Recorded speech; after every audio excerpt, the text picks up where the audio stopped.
Good morning সন্ধিয়া সময়লৈ আপোনালোকক পুনৰবাৰ স্বাগতম জনাইছোঁ। আজি আপোনালোকক দেখাম যে টেলিগ্ৰামত থকা ডাটাবিলাক, ভিডিঅ'বিলাক, আমি ফটো যিবিলাক ডাউনলোড কৰোঁ সেইবিলাক গেলেৰীত বা ফাইলত শ্ব' নকৰে। তো সেইটো ডিলিট কৰিব লাগিলে বা মেমৰিখিনি ক্লিয়াৰ কৰিব লাগিলে কেনেকৈ কৰিব লাগে সেইটো আজি আপোনালোকক দেখাম। অনুগ্ৰহ কৰি আপোনালোকে চাই থাকিব ভিডিঅ'টো।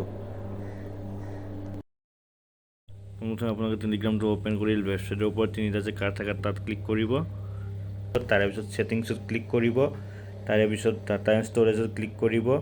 তাৰে পিছত আপোনালোকে ক্লিয়াৰ টেলিগ্ৰাম কেটছ বুলি আছে তাত ক্লিক কৰিব। তাত ক্লিক কৰিলে ভিডিঅ' আদাৰ্ছ ফাইলছ ইমেজ এইবিলাক এনেকৈ আহি যাব। যিটো আপোনাক লাগে আপুনি সেইটো ক্লিয়াৰ কৰিব পাৰে, যিটো নালাগে সেইটো থাকিব, যিটো নালাগে সেইটো আনমাৰ্ক কৰি দিব। ইয়াত আদাৰ ফাইলছ আছে, ভিডিঅ'ছ আছে, ইমেজ বুলি আহিব, এনিমেটেড ষ্টিকাৰ এইবিলাক যিবিলাক থাকে গোটেইবিলাক চব। মোক ভিডিঅ'টো নালাগে, মই সেইটো আনমাৰ্ক কৰি দিয়ে আদাৰ ফাইলছটো মই ক্লিয়াৰ কৰি দিম। এইটো ক্লিয়াৰ কৰি দিলে যিখিনি মেমৰি খাই আছে সেইখিনি নোহোৱা হৈ যাব। ক্লিয়াৰ কৰি দিলোঁ মই।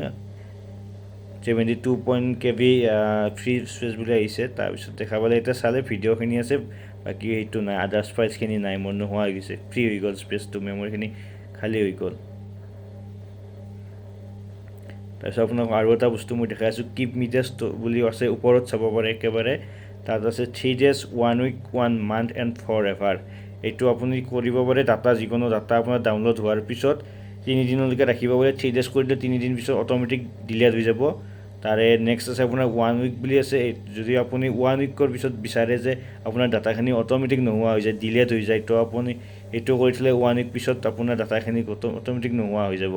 তাৰ 1 month কৰিলে সেনেকুৱা হ'ব, ছেম কণ্ডিশ্যন, আপোনাৰ ছেম প্ৰচেছ। 1 monthৰ কাৰণে থাকিব আৰু ফৰএভাৰ কৰি থ'লে আপোনালোকৰ লাইফ থাকি যাব, ফৰএভাৰ কাৰণে ডাটা থাকি যাব। স্পেচিয়েলি যিবিলাকে ধৰক কাম কৰে বা সদায় চাবলৈ টাইম নাপায়, কৰ্মসূত্ৰে হওক বা যিকোনো কামতে হওক বিজি থাকে, তো সিহঁতে ডাউনলোড কৰি থ'লে তেওঁলোকৰ কাৰণে ফৰএভাৰটো সুবিধা হয়। কিয়নো ফৰএভাৰ কৰি থ'লে আপোনাৰ ডাটাখিনি ছেভ হৈ থাকি যাব টেলিগ্ৰামত, আমি যেতিয়া সময় পাই তেতিয়াই চাব পাৰিব। আৰু যেতিয়া চোৱা আৰু তলতটো আছে আপোনাৰ ক্লিয়াৰ টেলিগ্ৰাম কেটছ বুলি আছে, সেইটো আপুনি তাত গৈ ক্লিয়াৰ কৰিব পাৰে। ধন্যবাদ, চাই থাকিব। ভিডিঅ'টো ভাল লাগিলে লাইক, কমেণ্ট এণ্ড শ্বেয়াৰ কৰি দিব। Show' some love. Thank U.